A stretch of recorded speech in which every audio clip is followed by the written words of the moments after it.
Thanks for tuning into the All Fun Investment Podcast. My name is Mike Schroeder.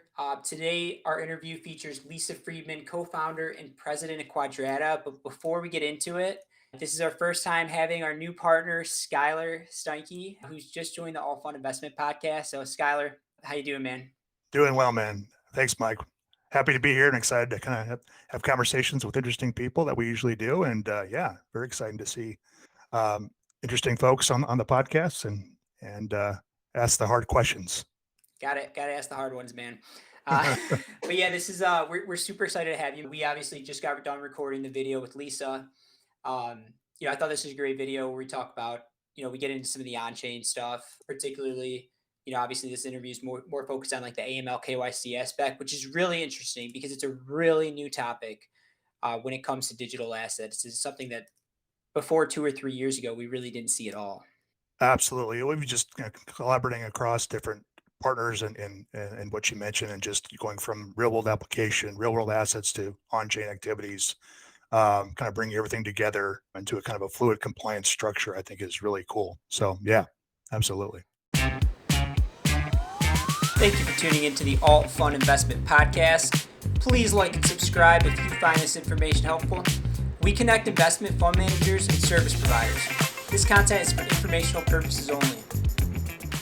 Today we're here with Lisa Fridman of Quadrata. Quadrata is a native Web3 identity solution, and we'll get into what that means today. But Lisa, thanks for joining us. Thank you very much, Mike. It's my pleasure to be here. Absolutely. So to start off the conversation, tell us about what issues currently exist in the DeFi space, and not isolated to AML KYC, but tell us what issues are you seeing here? Right. Well, maybe stepping back a minute, I think we all see issues from our own vantage point. And I come from traditional finance, or what I used to think of as alternative finance, where I was putting together hedge fund portfolio solutions on behalf of some of the largest institutional allocators globally.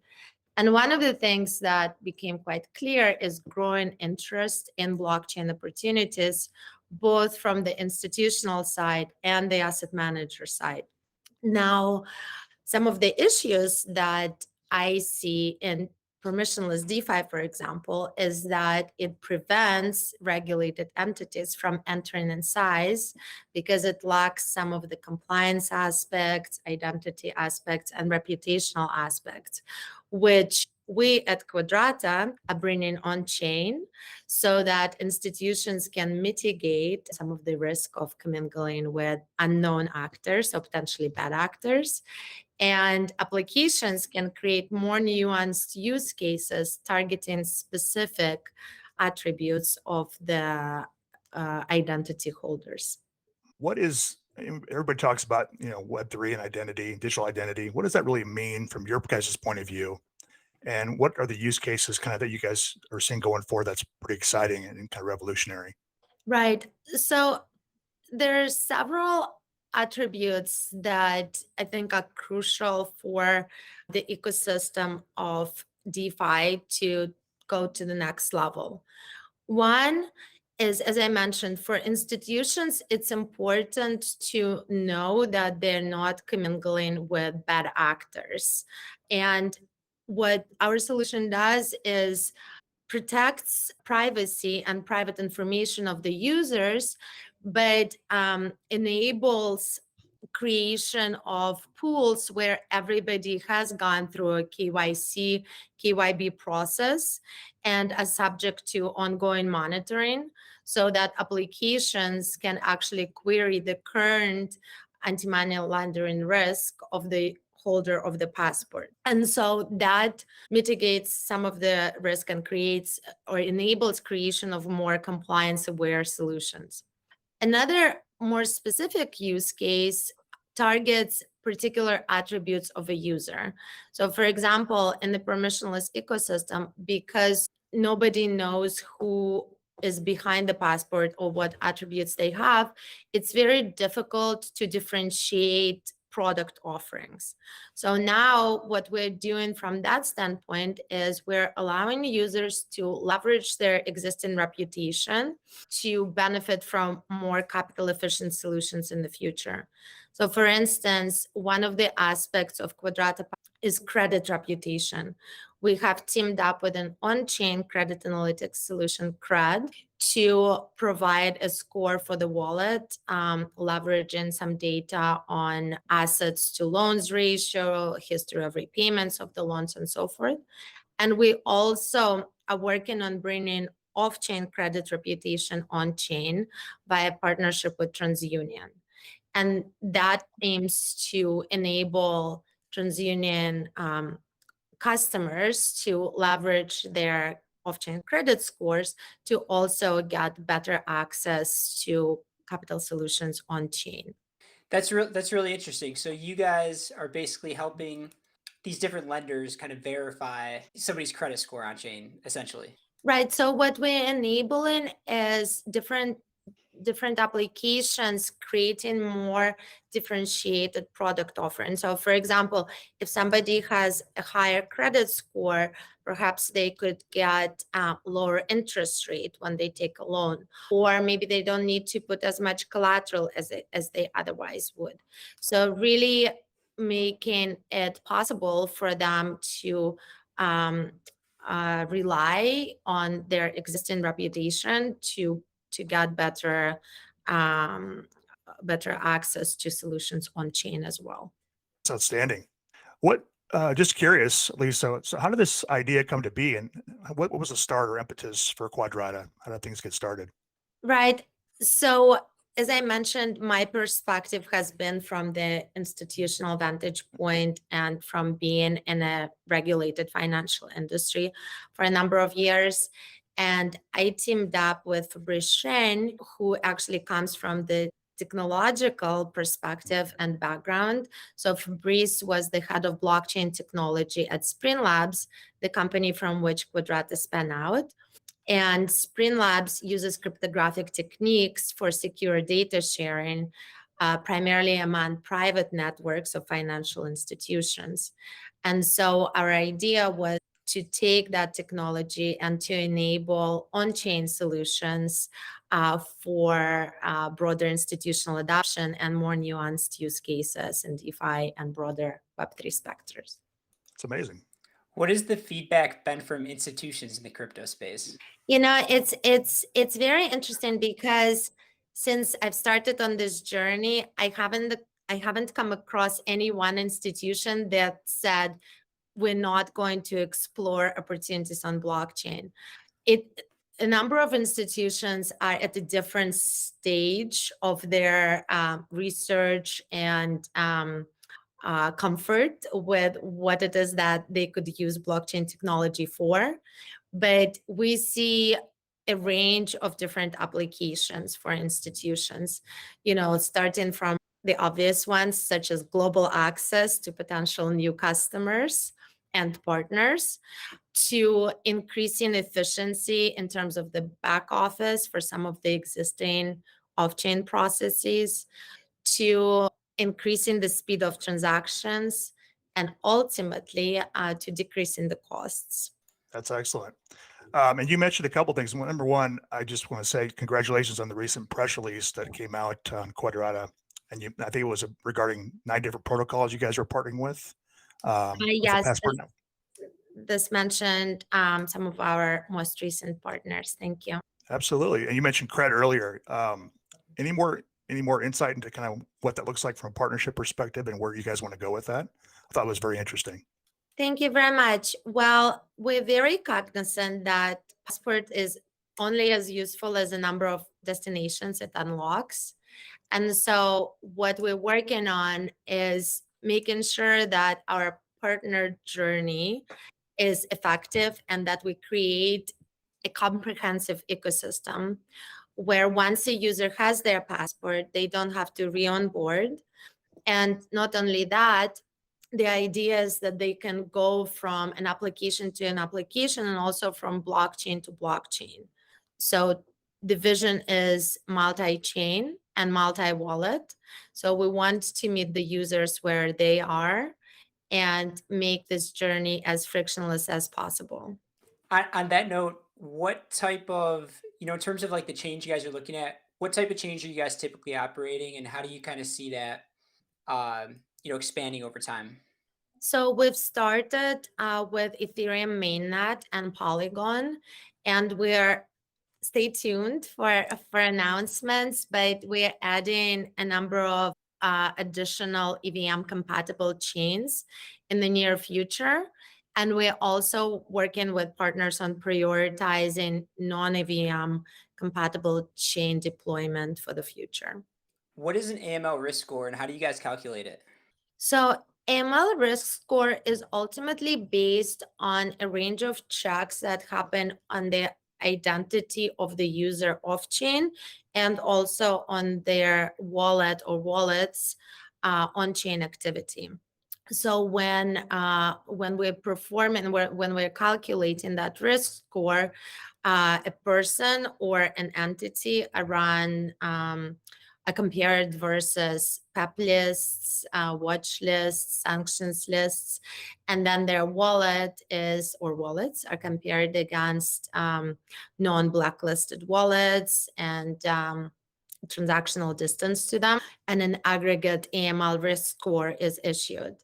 Now, once it's in the passport, there is ongoing monitoring so that if something changes, the risk score can also be adjusted such that at the time of transaction, the applications can query the most recent risk score available and make a decision based on that, on what the user is eligible to do in their own environment.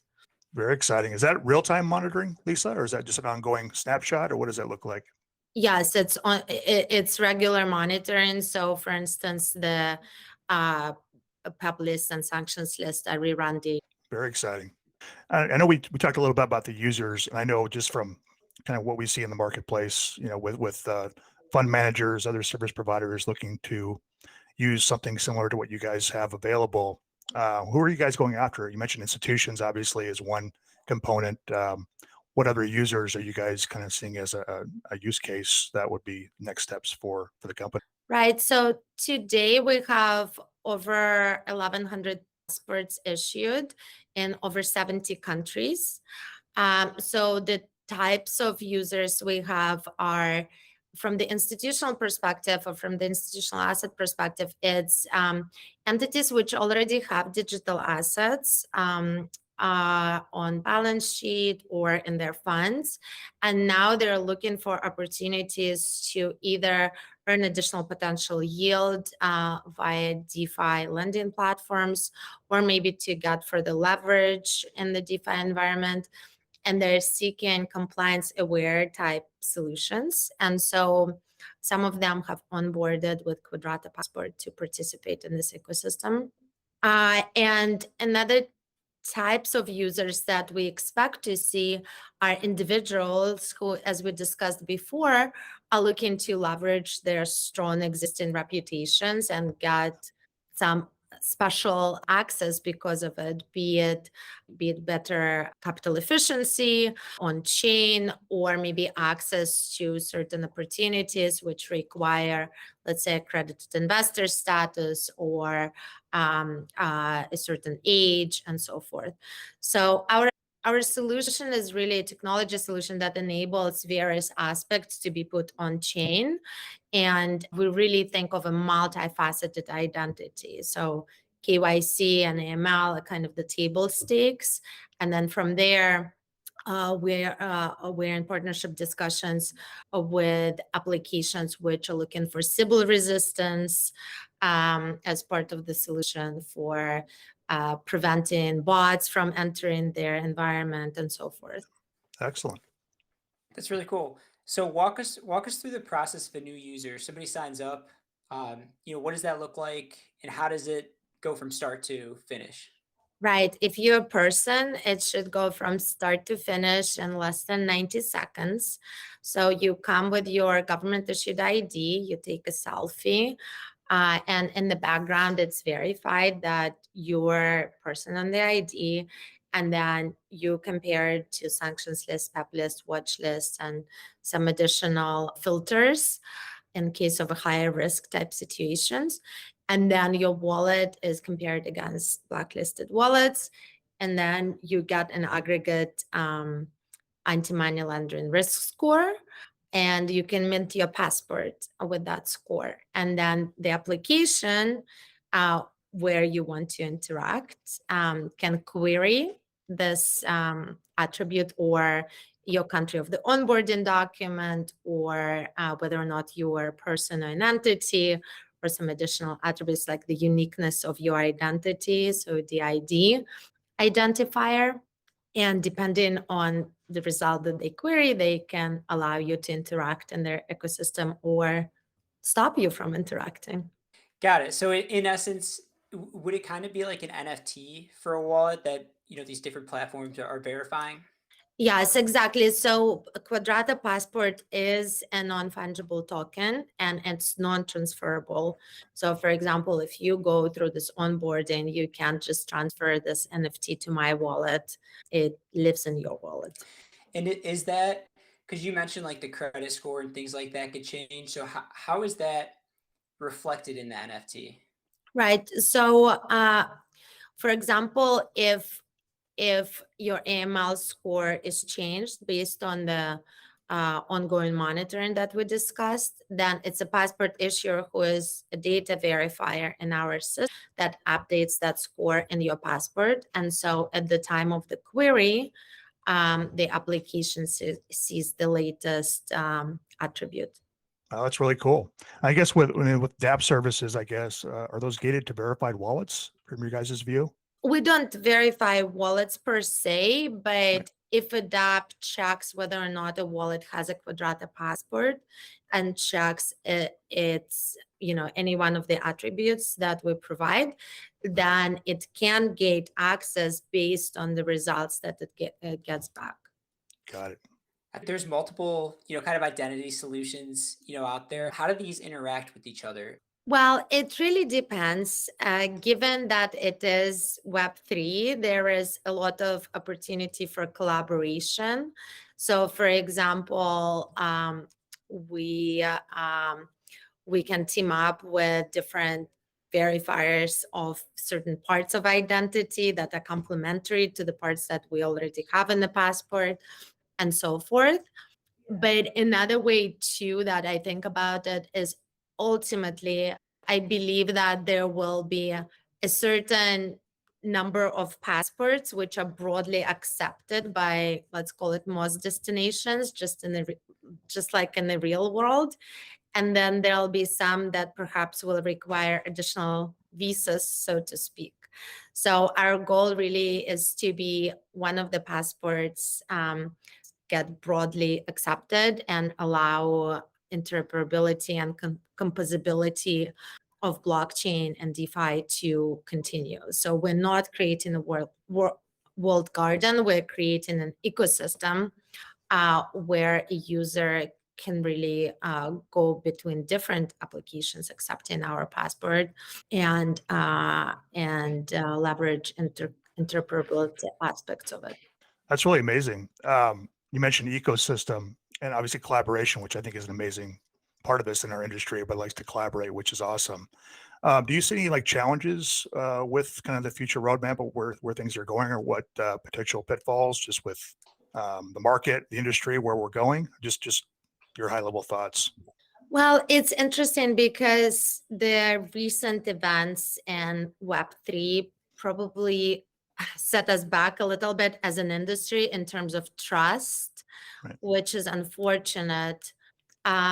If I'm putting my optimistic hat on, it did highlight the need for more identity, more governance, more risk management, more diversification. And Quadrata's solution is very well aligned with those themes. I wish we got here through a different path, but we do see a lot of interest now versus 2 years ago when we started talking about KYC and DeFi and were not necessarily welcome everywhere in the permissionless environment. Yeah, very true. What's interesting too, even our industry and the market is very, very new, right? How fast we've actually gotten to where we've gotten, despite the challenges and pitfalls and things that have come up. I think that is fascinating too to see. Right, absolutely. It's great to see the resilience of the participants. Um, the drive, the passion for the potential of this technology. And I think it has amazing future, and I'm very glad to be contributing to the build out of it. Yes, absolutely. What do you see as the roadmap for the industry in general? Well, I think that the use cases in DeFi, for example, need to go beyond over collateralization and over collateralized lending to really support true financial services as as we know them. And I think the ability of blockchain technology to do that is really dependent on more liquidity being in the system and more differentiation among the users happening. And so in the future, I think that a person or an entity should have one reputation across both off-chain and on-chain worlds, and there should be consequences and benefits to the behaviors that they take in either one of those realms. That was very well said, actually, based on kind of where things are going and on-chain versus off-chain real world assets coming into the, the Web3 space. There's there's a need for regulation. There's a need for compliance, for trust and transparency going forward that we have been lacking to this point. So that's amazing. Yeah, 100%. One other thing I was thinking about is I've seen in the past that there's been, let's say, bad actors with blacklisted addresses and probably a lot of databases, and I've seen that they've sent coins to a lot of different people. Maybe it's just a speck of Bitcoin or a speck of Ethereum, but they're sending it around to all these different wallets. How do you guys look at something like that? Obviously, as this new strategies and tactics evolve, the analytics and technology also evolves to address it. So one of the things we see partners leveraging in this space is the size of the transaction and sort of other repeated such instances. What's the transactional pattern? Is it initiated by the holder of the wallet, or is it coming from someone else to the wallet? So there are different analytical techniques that could be incorporated to mitigate such behaviors. That's the part of the evolution of the technology and the stage that we're at right now, right? Like thinking about what risks may not be apparent today and what is it that we need to be thinking about as this kind of solutions have been built. I think it's obviously just an exciting space to be in. Kind of what you guys have built at this point, Lisa, is pretty amazing. And as we kind of move forward, just the collaboration in the industry and where things are going, I think is exciting. In closing, any other thoughts that, from your point of view, Lisa, that you'd like to highlight that we haven't covered to this point? Well, it is thrilling to be providing identity solution on chain. And as we discussed, different types of applications and partners have various needs for identity, be it Sybil resistance or AML risk scoring or credit reputation. So we're thrilled to be partnering with a variety of different applications to deliver what they're looking for.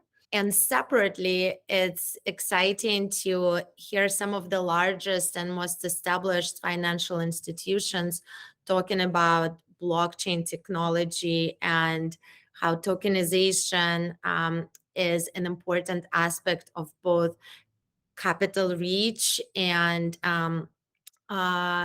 making various investment opportunities more accessible globally.